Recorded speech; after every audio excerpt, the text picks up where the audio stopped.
Hello mga Bessie! It's another day, it's another vlog here at Brisbane, Australia! Kamusta po kayo?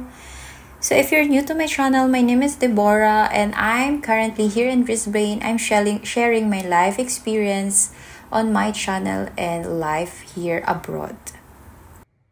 May behavior ka ba na gusto mong baguhin?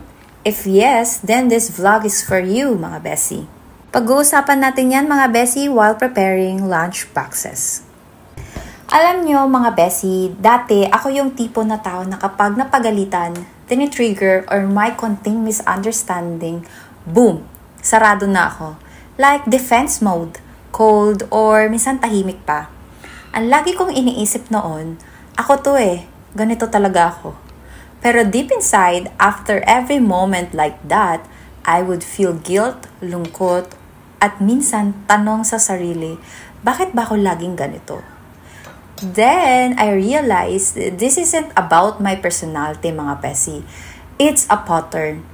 At karamihan ng patterns natin galing sa childhood, sa trauma, sa environment, or sa mga past relationship natin.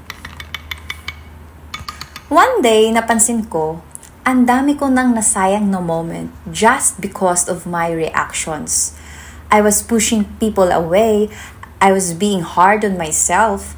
I was holding on to pain kahit hindi ko naman kailangan na. That's when I told myself, Deb, you're not broken. You're just repeating something you never questioned. So I decided, kahit mahirap, I'll choose to unlearn, I'll choose to grow. So paano ba akong nagsimulang magbago? Ito yung mga steps and tools na talagang tumulong sa akin. Number 1, I did journaling. Like lahat ng feelings ko, sinusulat ko. Nakatulong ito para makita ko kung saan nanggagaling ang reactions ko. Minsan pala, hindi ka galit, takot ka lang, or nasasaktan. Number 2, gym, sauna, nature. Kapag napapagod ang katawan, humihina ang ego. That's where I can reset my emotions.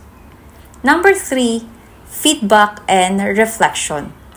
Nagsimula na akong humingi ng feedback sa partner ko, kay Alex. Friends, mentors. Minsan, masakit pakinggan pero growth starts with awareness. Number 4, replacing, not just removing. Dati, pag nagagalit ako, nananahimik lang ako. Ngayon, pinapalitan ko ng pause and express. Hindi perfect pero intentional, like progress too.